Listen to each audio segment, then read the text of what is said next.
Hi, my name is Susan Cauley, and welcome to You're Not Alone Surviving Your Child's Disability. Assistive technology is a necessary component for improving the lives of people with disabilities. It enables them to thrive as productive, independent individuals.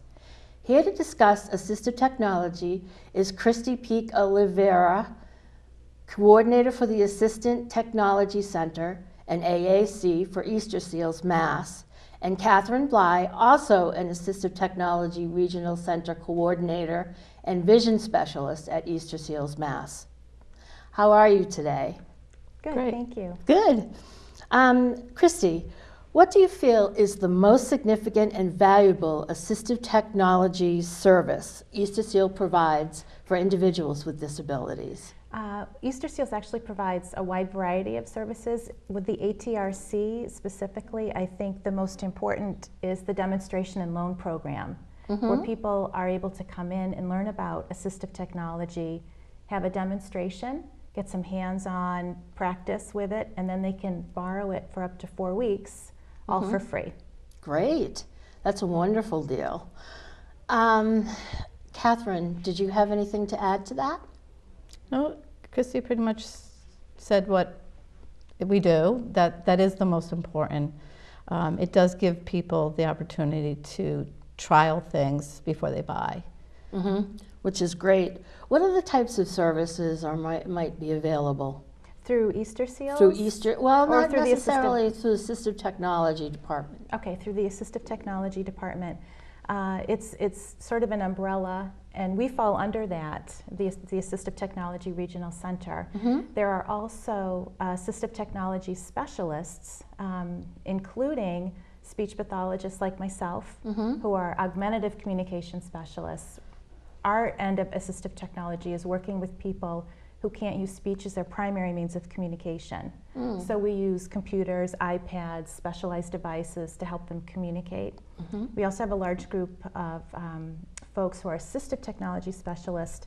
They are special educators, occupational therapists, rehab engineers, and they go out and work with children and adults who need, maybe these folks are speaking. Maybe their issue is a child in school who needs an iPad to access the curriculum, or an adult who's been injured in an accident and they're trying to get back to work, and they need maybe some type of assistive technology to access a computer. So you have a wide variety of people that actually work with the system.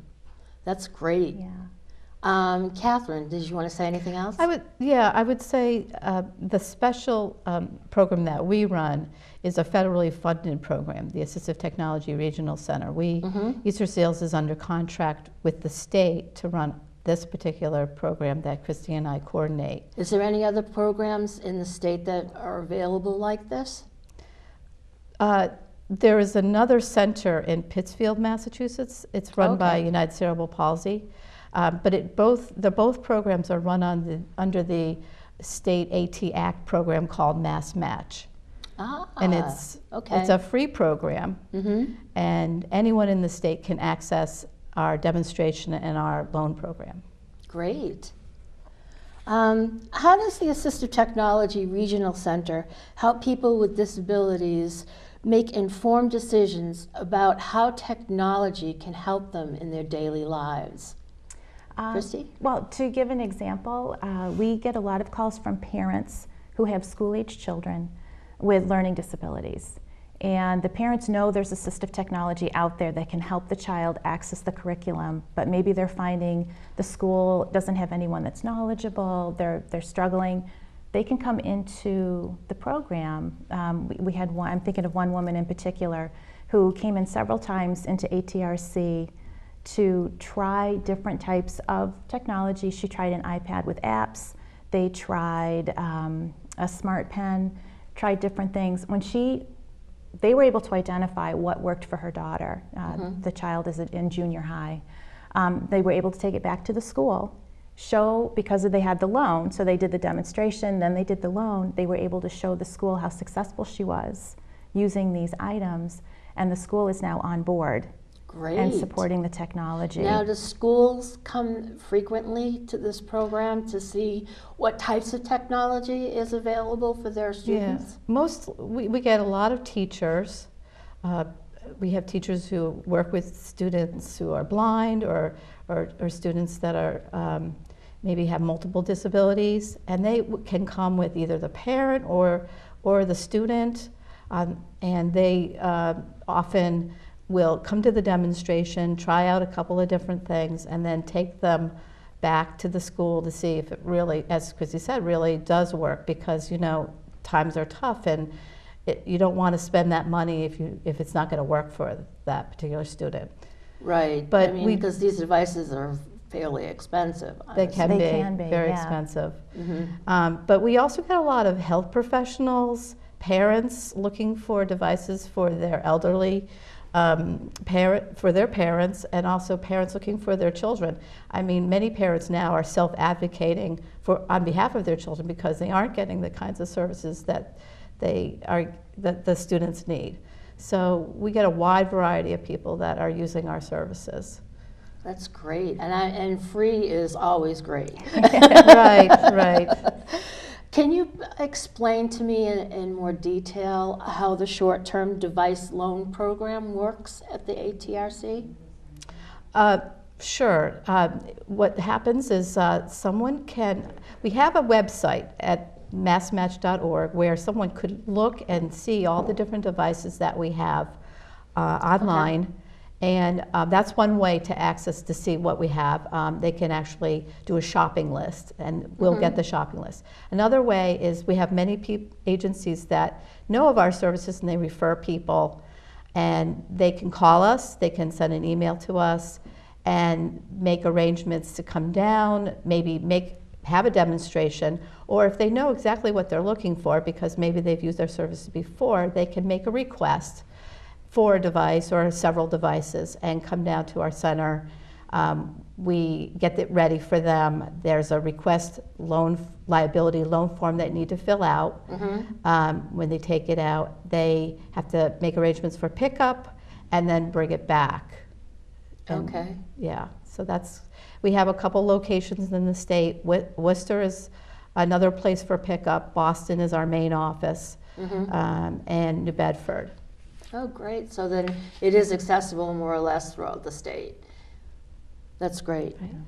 What types of workshops or training do you offer at the ATRC to, teach disabled individuals how to actually use these devices? Do you have trainings periodically, or do they have to make an appointment, as you had suggested earlier? Well, we do work on an appointment basis, but the first Wednesday of every month is an open house, and anyone can drop in at that time. However, it is under our guidelines that we do demonstrations, and the trainings. If you want a training or an evaluation, we usually refer people to other departments at Easter Seals or other departments.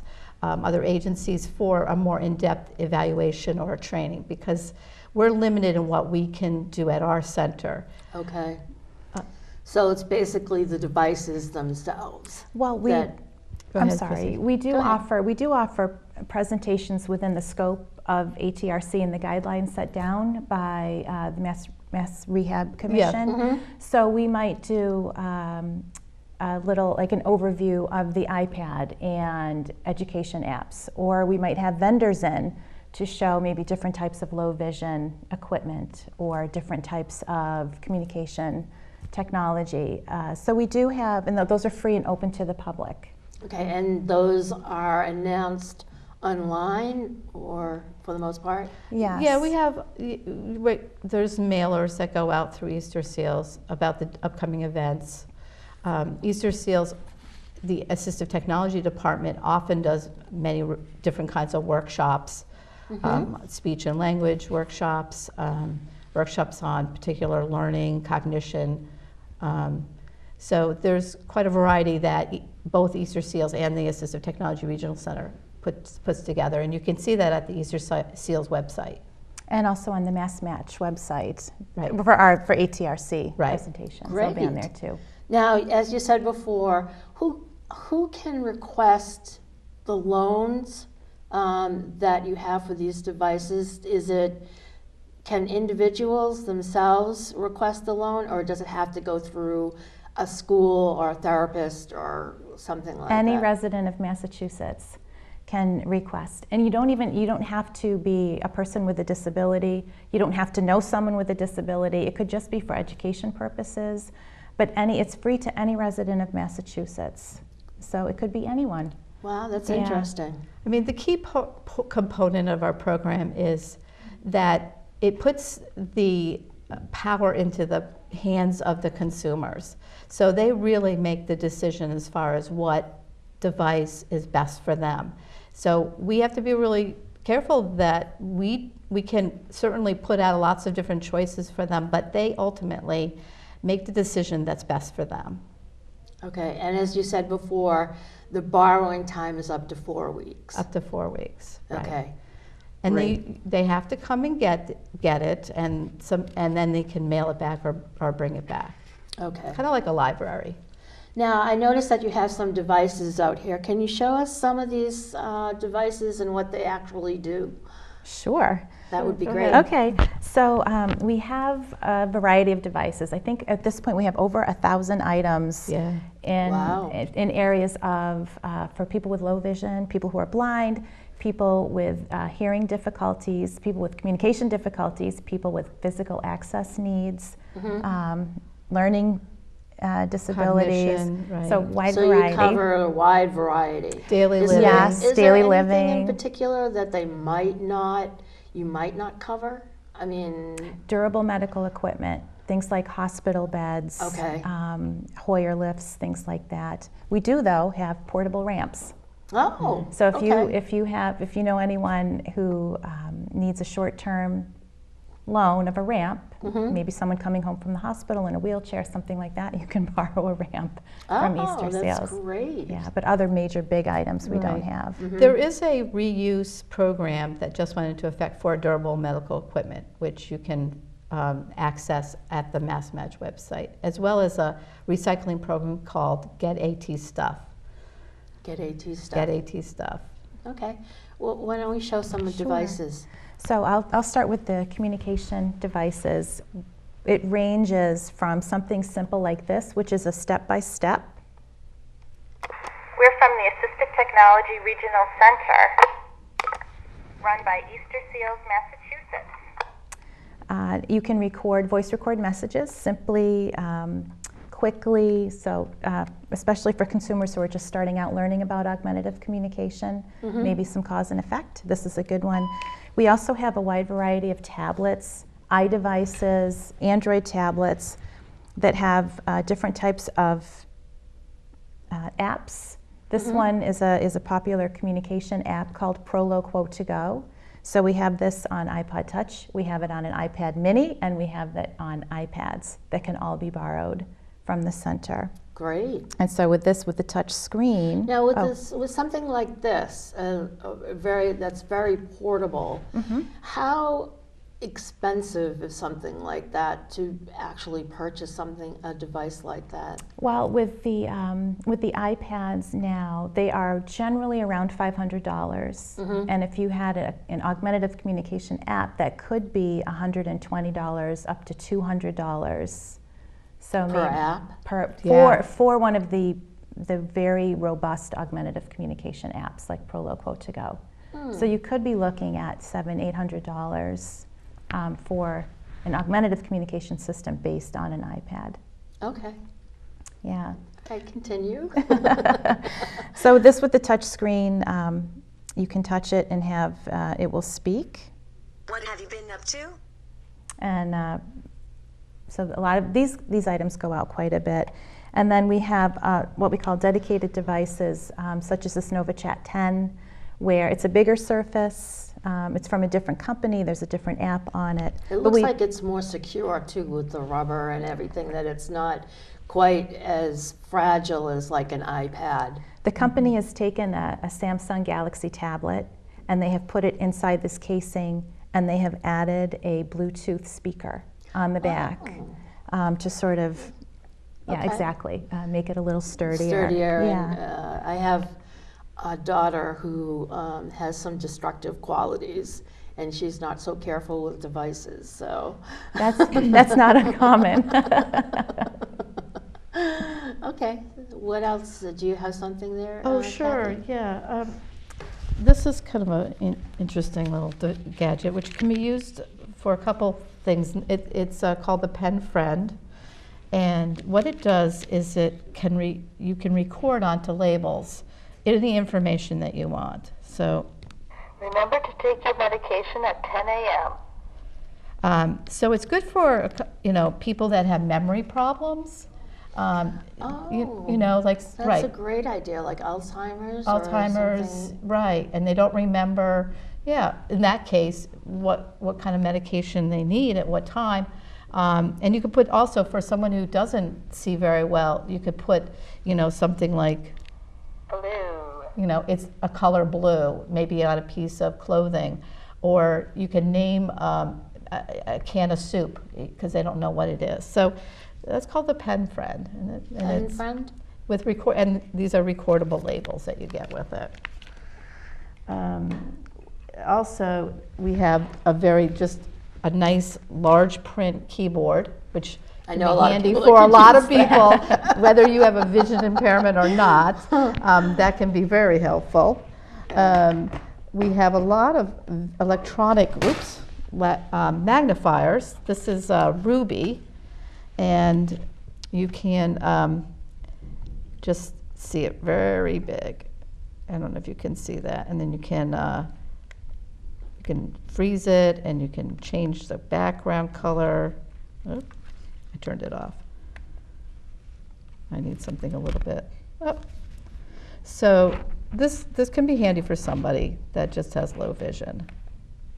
Oh, yeah, okay. And on that same note, this is a color identifier, and all you do is oops, sorry, wrong side. Dark gray. Green. Or you can go. Black. You may have maybe color deficit, blindness or color something. blindness, something like that, and it just identifies color. That's excellent. And you want to explain the other Sure. few things that we have? This is, it actually goes in our assisted listening cabinet. It's a shake-awake alarm. It will actually shake, and you can make it very loud. So we have people with hearing impairments borrowing these, but we've had moms come in with college-age students who may be on the spectrum. Maybe they have Asperger's or learning difficulties, and they're having trouble getting out of bed on time. And so these have been borrowed for that reason as well. What would be the difference between this and, say, a regular alarm clock? Well, this Does shakes it really pretty violently. Make Yeah. a lot of noise. Yes, and you can put it under your pillow or something like that to really Yeah, that's give true. you an extra boost in the morning. If you have a teenager and doesn't get up, Right. it could be. And then we also have, this is a trackball. It's a Marble mouse. called the Marble Mouse, and it's an alternative way of accessing the computer. We've been getting a lot of folks in with carpal tunnel syndrome or other types of repetitive motion injuries, and changing from that ongoing motion with the mouse to something like this can ease the pain and make Oh, really? accessing the Now, why computer is that? easier. Because this is bigger? It's also or- stationary, so you're not so moving you don't around. have to move it around. You just rest your hand and move the Oh, mouse okay. here, which is a different movement. Mm-hmm. And then finally, this is a time timer. It's a visual cue for if you've got a child that they need to know how much time they have left in front of the TV Okay. with a task, something like that. You can use that to visually give them an idea of how much longer they need to sit. So, the time timer. Yeah, that's great. Yeah. Does that say it verbally too, or is it just No. it just is? It'll give you visual? it'll give you the countdown at the end. Yep. Just dings. And it dings. almost like a kitchen timer. Okay. Oh, I just also forgot there were a couple things. For someone who's not visually, has auditory problems, they have low hearing. This is called the Pocket Talker, and it's a affordable way for somebody just to have amplification. And they just put it on their lapel or something, put earbuds or a headset on, and it just allows somebody to hear better. And it works very effectively. It's kind of maybe pre-hearing aid. Okay. And it's, like I said, it's $150 versus, say, hearing aids that are over $2,000. Yeah. And those go up quite a bit.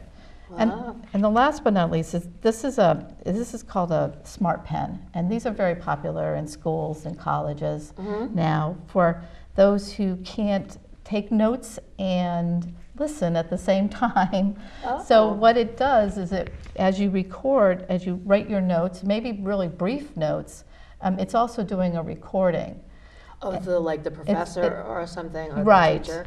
And it's like a little mini computer in this pen. And when you go back to your writing and you tap on the ink, it will, well, this one case, it will tell you, you'll hear the recording. And you can also upload it into your computer. And you'll see the page and your writing. And you can click and hear the audio at the same time, and you can send that to somebody who maybe missed the class or just need to refer back to the notes. Okay. And so you have a visual and an auditory So file. it actually gives you cues, like if you touch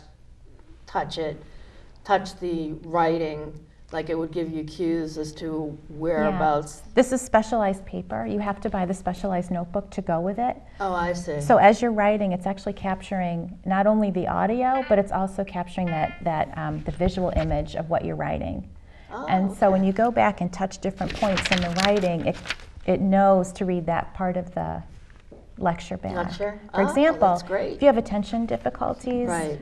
The teacher might say, for homework tonight, please look at chapters 4, 5, and 6. Maybe all they do is write an H for homework.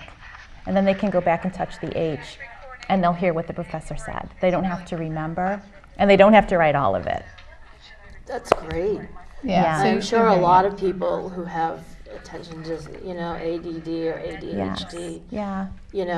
In particular, would really benefit from that. And this product. it's commercially available technology. You can buy it at Best Buy.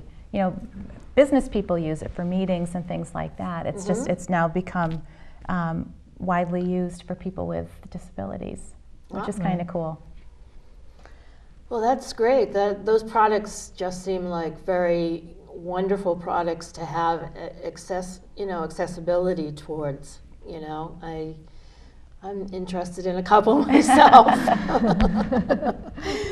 Well, once you figure out what the device that has been successful with the person, does Easter Seals, by any chance, help with the financial portion of it, or do they help at all to purchase the particular device that they're interested in? Easter Seals we don't sell anything, but we can certainly help people, guide them to where we purchased our devices. We can give them that information, vendor contact information. And there are 2 financial loan programs that Easter Seals manages. It's again under the Mass Match umbrella, whereby they can take out a loan for assistive technology. And then there's another loan program where if they qualify financially, they can get assistive technology basically for free. Wow. They would have to qualify, like I said. That's for items under $500. Okay. And they do kind of, they have to set priorities. As you can imagine, especially with the economy the way it's been a very popular program. And so they do have to set health and safety technology for health and safety comes first. And I see. but it's Do they it's have a helped limited lot. budget, in They other do- words, that right. they They have can only give X amount of money out to Yeah, people? they get so you much know, from at a the time? state. Yeah. Yeah, Yeah. wow. Yeah, they have a certain allotment per month and that they have to meet. Yeah. They've helped a lot of people. Well, I Yeah. know that people can't afford it. And I know that my daughter has a Dynavox that's worth like, $7,000 or $8,000, Yeah. and I know that it's hard to afford that kind of thing. Yeah. Most people don't have a spare $7,000 or $8,000, even though they want to help their child, or it's just financially unavailable to them. Right, right. So anyway, on a personal note, I was wondering if there's anybody in particular that you saw dramatically change as a result of your program for assistive technology. Christy has a Go great ahead. program. Go first. Well, one of the woman I mentioned earlier who was fighting to get assistive technology for her daughter, who's in junior high, she's gone. Her daughter's name is Jilly, and Jilly has gone from failing to being an A student. Wow. So That is a major change. and she has become very empowered. She shows her teachers, she shows her friends and other kids in the classroom.